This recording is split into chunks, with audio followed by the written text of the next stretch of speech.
Yeah, these are what you call T-beam. It's easier. This one. How to install? It's too easy. It makes work easier. Here is it. Let us see. It prevents that that chuma ya doshi. Paka sanga. It's easy and very fast. This shutter you make it 2 days. You finish instead of 1 week. It's over. It's over. Do another one.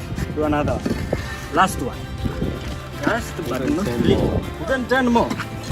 But this one is the easiest way.